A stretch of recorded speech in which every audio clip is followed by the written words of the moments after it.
Waalaikumsalam. Alhamdulillah pada hari ini, pagi ini yang cerah walaupun agak mendung, ya kan, kita barusan beraudiensi di Komnas HAM dengan komisioner, ya kan. Memang tadi kami datang jam 10, memang ada kendala ya, karena surat kami yang kami kirim tanggal 14 Juli tidak ada. Bahkan kami sengaja mendadak kemarin tanpa konfirmasi sebelumnya, karena ini critical time. Karena Komnas HAM harus berbicara dalam hal ini. Kenapa demikian? Karena di dalam surat Barreskrim yang ditujukan pada kami, yang ditandatangani oleh Wasidik, Karul Wasidik, dinyatakan bahwa apa namanya itu, ada Komnas HAM. Ya, ada Komnas HAM dalam gelar perkara sampai akhir. Sehingga di situ putusan gelar dinyatakan bahwa penghentian penyelidikan itu sesuai dengan ketentuan, ya kan? Berarti kesimpulannya apa? Kami konfirmasi dengan Komnas HAM, karena konon kabarnya kemarin itu disampaikan apakah itu orang Komnas HAM apa belum apa bukan, tapi faktanya diperkenalkan kami dari Komnas HAM. Kemudian ada juga dari Kompolnas, ada dari DPR RI, ada dari Ombudsman, ya kan? Berarti kesimpulannya, jika itu putusan gelar dan mereka ikut gelar sampai malam, berarti keputusan mereka juga. Kami pertanyakan kepada mereka, yang kepada kami yang menghentikan penyelidikan tersebut, dan bahwa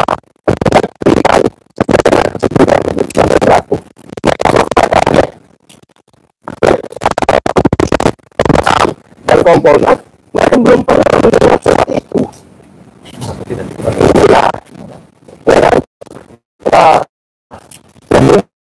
Mereka bilang kami tidak tahu. Bahkan Ombudsman kemarin mengatakan kami ini lagi dalam proses membuat rekomendasi masukan, sudah diumumkan seperti itu. Kami khawatir karena mereka kemarin itu apa digunakan sebagai hanya stempel raja papat, mereka menolak bahwa putusan itu bukan putusan lembaga-lembaga yang diundang itu, tinggal DPR aja yang kami tanyakan. DPR terlibat sehingga akan masuk dalam sejarah bahwa ada warga negara yang dihukum hanya gara-gara keputusan dari lembaga-lembaga itu. Walaupun kita tahu persis bahwa ini adalah tidak ada dasar hukumnya untuk menghukum, karena ini adalah kita menguji dan mempertanyakan dokumen publik. Jadi dokumen publik itu memang harus terbuka, ya kan? Yang menarik tadi kami tanyakan di situ ada bagian administrasi menyatakan bahwa betul kami terima tanggal 14 Juli, tapi kami simpan di dokumen kami di sistem kami, tidak disebarkan ke para komisioner. 1 bulan loh ini. 1 bulan. Mirip juga dengan Kompolnas kemarin. Kami datang juga demikian. Kami tidak pernah terima surat dari kalian yang mengajukan pengaduan dan sebagainya. Tidak pernah. Sehingga pada waktu itu ya diduga oleh teman-teman ada sabotase di sini. Bahkan pada waktu bertemu kita 3 orang komisioner waktu itu awal dari Kompolnas itu pada waktu dialog, setengah jam setelah dialog baru dibagikan itu, dikopikan. Sepemahaman saya, lembaga seperti Komnas HAM, Kompolnas dan sebagainya itu, jika menerima pengaduan, itu biasanya dibagikan untuk dipelajari. Ini komisioner itu ketemu kita belum membaca apa-apa, ya kan? Bahkan makanya kenapa kami tidak dipanggil sampai 1 bulan kan? Berarti kami minta pertanggungjawaban dari lembaga-lembaga tersebut, karena lembaga-lembaga tersebut dinyatakan ikut memberikan putusan itu, sepakat dengan putusan itu, ya kan? Nah, oleh sebab itu tinggal DPR saja yang belum kita datangi. Apakah benar DPR mengirimkan putusannya pada waktu gelar perkara kemarin? Terima kasih, barangkali dilanjutkan dengan siapa? Ya, saya dulu udah. Boleh. Ya.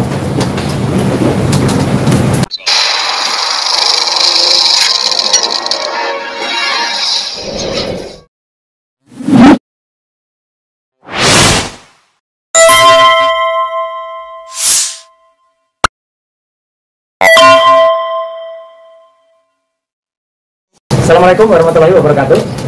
Ya, alhamdulillah seperti tadi disampaikan oleh Pak Katiri ya, kami bersama-sama ya RLT ya, Rismon, Roy, Tifa, Pak Katiri, Pak Ismar dan juga teman-teman dari media juga ya, Pak Michael dan juga Pak Rustam.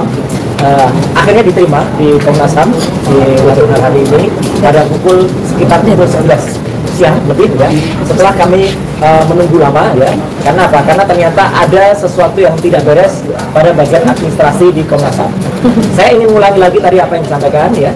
Jadi kami diterima, ya ini syukurlah ya. Yang menerima kami itu bukan orang main-main ya, komisioner bagian pengaduan, dan namanya bagus banget. Namanya singkatan dari nama Pak Prabowo Subianto. Namanya Pak Prabianto ya, Prabianto Mukti Wibowo. Ya, gitu, itu bagus namanya. Jadi dengan nama itu moga-moga Pak Prabowo juga menaruh perhatian ya. Dan saya juga ingin memberikan satu fakta yang menarik ya. Jadi Pak Katiri, dulu ketika kita sama-sama ke Komnas HAM, teman-teman boleh googling ya, gitu. Ada statement Komnas HAM menolak laporan kami di YouTube. Lihat siapa yang tampil pada saat itu. Yang tampil namanya Profesor P. Pak Iman. Iya. Jadi Profesor P itu saya nggak tahu apakah dia ngaku-ngaku ataukah ada orang yang bodoh yang nggak tahu kalau Profesor P itu tapi itu banyak. Saya catat ada 7 kanal YouTube yang memuat seolah-olah Profesor P itu mengaku sebagai orang Komnas HAM. Jadi ini tolak harusnya masuk penjara. Gitu. Dia ngomong begitu. Yaitu kanal-kanal termal bagian dari Ceboker Nusantara. Ya, YouTuber Ceboker Nusantara itu. Jadi ini menurut saya ini sudah satu skenario Pak Algati. Ini bukan suatu ketidaksengajaan. Tadi staf mengatakan surat sudah kami input Pak tanggal 15, tapi ada di sistem. Tapi Pak Prabianto tidak menerima itu. Komisionernya tidak menerima, itu kan aneh.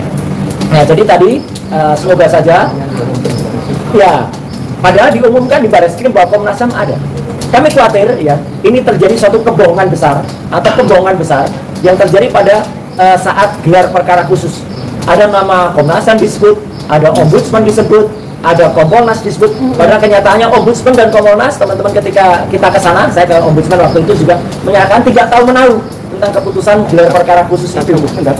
Tapi Ombudsman datang, tapi tidak tahu menahu soal keputusannya, tidak ikut memutuskan. Jadi ini moga-moga Bapak Presiden Indonesia yang kita hormati, Pak Prabowo Subianto, ya lihatlah para lembaga-lembaga negara ini. Rupanya ada satu kekuatan besar yang saya harus mengatakan ini kesengajaan untuk kemudian tidak membuat mereka bisa aktif. Tapi dengan dibantu oleh teman-teman media semuanya, teman-teman YouTuber dan juga media mainstream, ya kita berharap suara kita lantang berteriak bahwa kami sudah diterima Komnas HAM, dan Komnas HAM tadi salah satu komisionernya menyatakan tidak tahu menahu dan insya Allah akan bersikap, meskipun sikapnya diragukan oleh salah seorang kawan kami, Mas Rustam ya, gitu. Mas Rustam nggak percaya dan kita buktikan nanti Mas Rustam ketidakpercayaan Mas Rustam terhadap Komnas HAM itu terbukti apa enggak. Jadi sekali lagi kita doakan moga-moga lembaga-lembaga negara ini yang dibentuk dengan undang-undang ya, karena ini ada undang-undang nomor 37 tahun 1999 itu harus jalan dengan baik, karena ini sesuai dengan keputusan Presiden yang waktu itu dikeluarkan pada Kepres 50 tahun 93. Ya, moga-moga ini jalan dan kita doakan kriminalisasi tidak akan terjadi di Indonesia, dan sekali lagi kami tetap akan terus melakukan upaya ini sampai ke level internasional yang nanti akan sampai detailnya di bawah itu. Sekian, terima kasih. Assalamualaikum warahmatullahi wabarakatuh. Pak respon dulu apa dulu? Ya, Pak respon dulu. Ya, biar oke. Tengah. Oh, tengah ya Bang. Ya, Oke, tadi kita sudah melaporkan, meskipun kami tidak bisa mempresentasikan ya, jadi karena tidak ada fasilitas meja segala macam. Mudah-mudahan nanti bisa bertemu lagi dengan seluruh komisioner supaya kami desak untuk diadakan RDP ya, rapat dengan pendapat di DPR terkait ini. Dan juga para komisioner ini bisa melapor ke Presiden Prabowo Subianto ya. Masa Joko Widodo yang berijazah palsu kami yang mau dipenjara ya kan, padahal kami aja tidak ingin Joko Widodo dipenjara, inginnya mengaku minta maaf kepada rakyat ya. Sadis sekali lah Joko Widodo ini mau memenjarakan kami. Ijazahmu yang palsu Joko Widodo. Kenapa kau pakai parcok lembaga-lembaga hukum di bawah kakimu, sebagai keset kakimu, seolah-olah mereka bukan lembaga yang dibayar rakyat, seolah-olah mereka itu milikmu. Joko Widodo ya, lembar pengesahan skripsi, lembar pengesahan penguji skripsimu tidak ada, berarti Anda tidak pernah ujian skripsi. Itu satu. Nggak mungkin ada ijazahmu. Yang kedua, transkrip nilaimu itu tidak ada tanda tangan dekan, pembantu dekan, dan stempel. Berarti apa? Berarti Anda drop out. Gitu loh. Berarti Anda tidak punya ijazah. Ijazah Anda buatan pramuka. Sudah mengaku sajalah. Saya terus terang begini karena apa? Ini sudah fakta yang harus diketahui oleh rakyat. Ya, Pak Prabowo Subianto apa mau membuat kami penjara sementara yang ijazah palsu ketawa-ketawa di Solo sana? Ya, Bapak boleh berteman dengan Joko Widodo, tetapi hukum adalah hukum. Supaya ke depan tidak ada lagi calon presiden yang secara nekat menggunakan ijazah palsunya untuk mencalonkan diri sebagai pemimpin 280 juta rakyat. Ya, sebenarnya Joko Widodo itu pelanggar HAM berat. Kenapa? Hak asasi kita sebagai pemilih presiden, ya, ternyata kita ditipu sehina-hinanya, direndahkan kita serendah-rendahnya. Oleh siapa? Oleh Joko Widodo. Ya, transkrip nilai kosong, ijazah bodong. Ijazah skripsi tak pernah diuji berarti ijazah bodong. Mengaku sajalah Joko Widodo, ya, agar tidak gaduh republik ini. Ya, jangan Anda anggap republik ini milik Anda.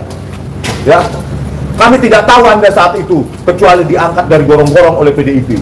Oke, makasih ya. Singkat padat.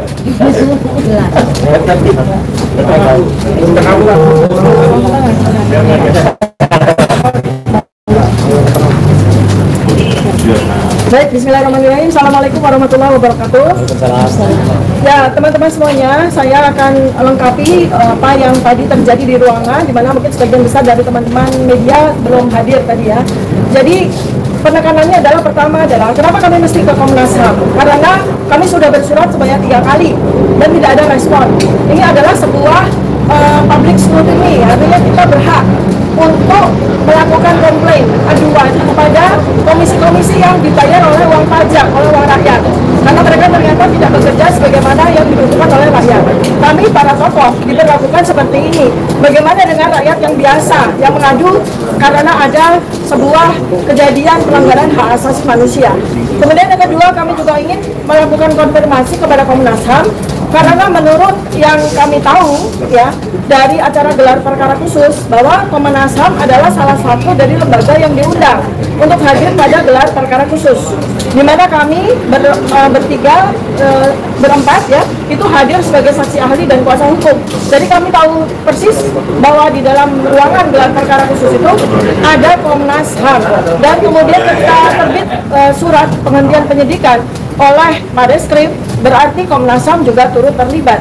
Ini yang sangat kami sayangkan, karena 3 komisi yang sudah kami datangi, ya selain Komnas HAM, beberapa hari yang lalu kami sudah mendatangi Ombudsman dan kami sudah mendatangi Kompolnas, yang notabene adalah 3 lembaga yang dibayar oleh uang pajak rakyat dan mereka seharusnya memiliki tupoksi untuk melindungi rakyat, kepentingan rakyat dan mengawasi lembaga-lembaga pemerintah yang dibiayai oleh APBN.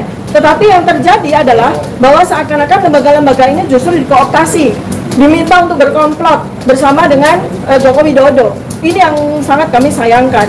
Sedangkan hasil penelitian yang sudah kami lakukan, RRT, Roy Rismon Tifa, sudah melakukan sebuah justifikasi berdasarkan scientific base bahwa ijazah memang tidak ada.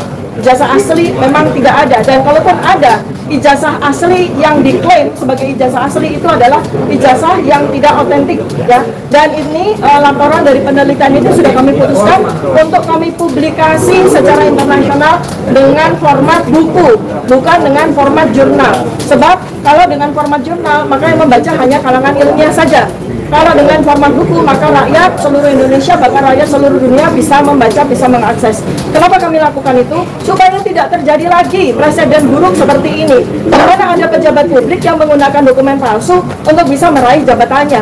Ini yang kami tekankan lagi tadi kepada Komnas HAM. Karena Komnas HAM itu harus membela kepentingan. Karena apabila ada seseorang yang menggunakan dokumen palsu untuk bisa meraih jabatannya, itu sudah pelanggaran HAM berat.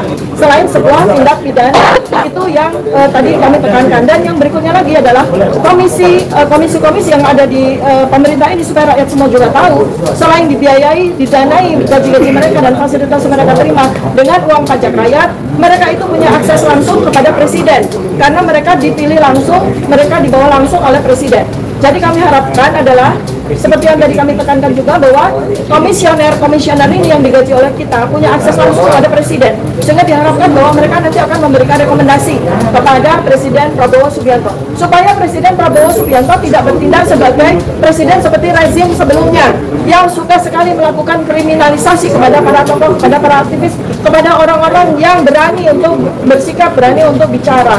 Dan kami ini sama dengan Pak Bambang Tri dan Gus Nur juga, selain menjadi korban kriminalisasi, kami ini adalah whistleblower, ya, pembuka kebenaran yang seharusnya dilindungi oleh undang-undang, tidak boleh ditersangkakan, tidak boleh dipidanakan, ya. Demikian yang bisa saya sampaikan.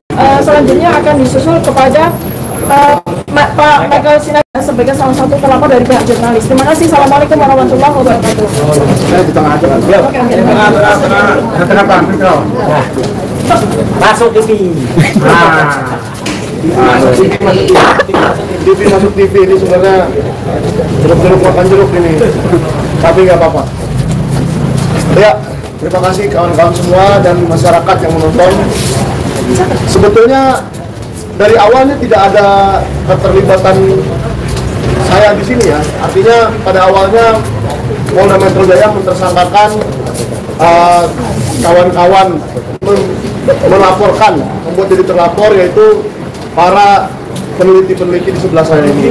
Tetapi semakin kesini saya rasa kepolisian semakin ngawur, karena akhir-akhir ini ditambah jumlah terlapor tersebut, bukan tersangka, jangan diinin ya. Jumlah terlapor tersebut bertambah 4 orang, yaitu semuanya adalah jurnalis. Kenapa kepolisian semakin ngawur di bawah Kapolda yang lama atau di bawah Pak Listio Sigit ini? Saya juga bingung. Ada apa dengan rezim Pak Prabowo Subianto? Apakah kepolisian ini sudah di luar kontrol beliau? Apakah sudah main sendiri sehingga jurnalis yang seharusnya dilindungi di bawah Undang-Undang Nomor 40/99 juga siapapun yang membuat tayangan mengenai ijazah palsu, termasuk yang di depan saya ini ada 20 nih. Apakah semuanya mau dijadikan tersangka? Apakah semuanya mau dilaporkan, mau dipanggil polisi? Nah, menurut saya semua ini harus diselesaikan dengan mekanisme yang ada di Dewan Pers, bukan dengan cara yang dilakukan kepolisian sekarang. Polda Metro Jaya katanya memanggil seorang ahli dari Dewan Pers yang sampai sekarang masih tidak diketahui namanya, mungkin malu menunjukkan wajahnya di depan umum karena yang dilakukan itu salah. Bahwa bukan begitu caranya, tetapi membuat proses mediasi. Seharusnya apabila pemberitaan saya tidak berkenan di mata seorang Pak Joko Widodo, seharusnya dia mengajukan mediasi ke Dewan Pers dan saya dipertemukan di meja Dewan Pers bersama Pak Joko Widodo. Hal itu sudah dilakukan Sentana sejak 1982, sudah berpuluh-puluh kali kita memberitakan sesuatu, misalnya tanah bermasalah, gedung bermasalah, kebijakan bermasalah, program pemerintah bermasalah, dan dipanggil ke Dewan Pers meluruskan dan akan diberi hak jawab. Pak Joko Widodo akan saya berikan hak jawab seluas-luasnya, selebar-lebarnya apabila itu yang dilakukan dan beliau mengetahui hukum, mengetahui prosedur yang seharusnya. Saya juga kecewa kepada Pak Joko Widodo dan kepada para pengacaranya.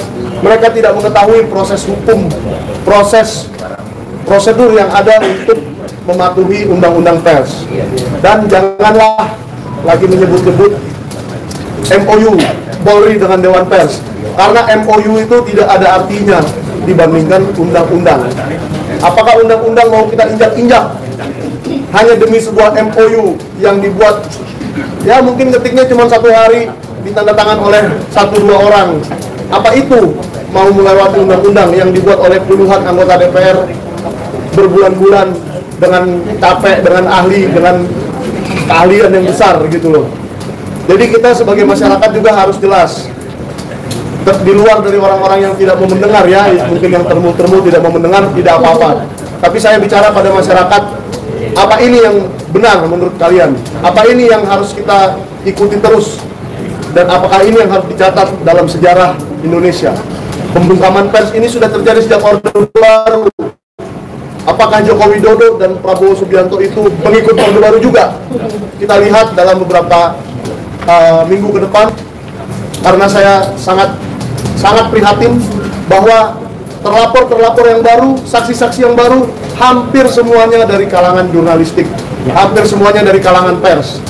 Jangan kita sebut dia punya kartu atau tidak, punya ini atau tidak.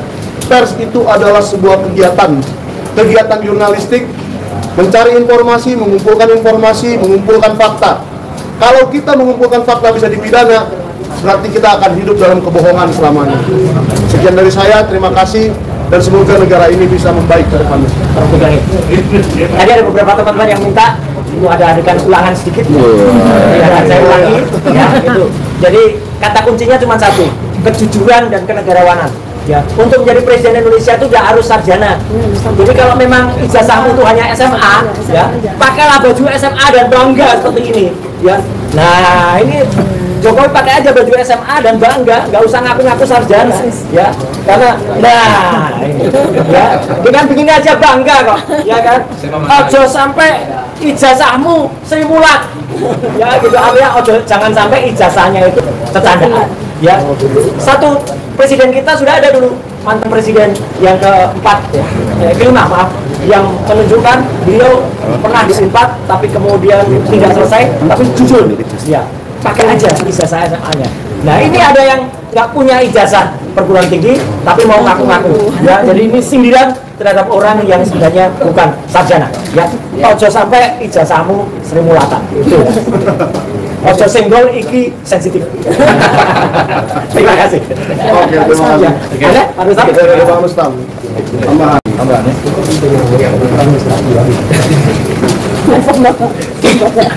Bismillahirrahmanirrahim. Assalamualaikum warahmatullahi wabarakatuh. Sepertinya nih yang terakhir nih ngomong nih, saya selalu dapat terakhir mulu kan. Jadi sedikit bicara soal ijazah ini, menurut saya ini kan hal yang gampang aja buat Jokowi. Pak Jokowi ini rakyat semua udah tahu kasus ini masalah gampang. Cuma nunjukin ijazahnya aja. Jadi Pak Jokowi nggak perlu tuh kasih tahu harus sewa-sewa pengacara mahal, harus bayar-bayar partai coklat gitu loh. Dengan duitnya kasih anak yatim piatu. Rakyat udah tahu ini sebenarnya masalah gampang, Pak Jokowi tunjukin ijazahnya selesai. Nggak selesai, orang ijazahnya nggak punya dia. Itu pertanyaan seperti itu. Pertanyaannya dia nggak punya ijazah, yang mau ditunjukkan apa? Jadi saya ini korlap ketika ke UGM dan ke Solo. Kebetulan tempat saya ada senior saya nih yang menunjuk saya sebagai korlap. Nah, dalam perjalanan itu saya mau bercerita sedikit. Kami memang terlambat kan. Datang sekitar jam 10 atau jam 11, padahal jadwalnya itu jam 8 pagi. Nah, karena ada hambatan itu, ternyata saya turun ke tol, terjadi kecelakaan, mobil melintang bawa besi-besi sehingga macet hampir 5-4 jam. Nah, di situ saya turun, saya urai kemacetan. Alhamdulillah nggak lama jalan. Nah, ketika saat itu sampai sekitar jam 10, artinya kami terlambat, dan bersyukur alhamdulillah di situ ada Mas Roy, Bang Rismon dan Dr. Tifa yang awalnya tidak kenal sama sekali, dan kami sangat berterima kasih kepada mereka. Mereka mau melibatkan dirinya sebagai peneliti untuk membongkar kebohongan kebusukan yang dilakukan Jokowi selama ini gitu loh. Nah, seharusnya mereka ini jangan dikriminalisasi dong, jangan dilaporkan. Jokowi harusnya dengan kuasa hukum berpikir jernih. Kuasa hukum ini kan berani karena kalian itu berada bersama kekuasaan Jokowi. Sekarang saya balik, kalian berani nggak seperti kami melawan Jokowi gitu loh. Nah, artinya berpikir sehatlah para kuasa hukum Jokowi. Nah, ketika dalam perjalanan menuju Solo dan Jogja itu ada senior kami mengutarakan di dalam mobil bahwa kami lebih bagus atau tidak diperbolehkan jalan untuk ke Solo dan ke UGM. Partai Coklat katanya menawarkan 350 juta supaya kami tidak berjalan ke sana. Siapa yang nawarin? Partai Coklat. Siapa?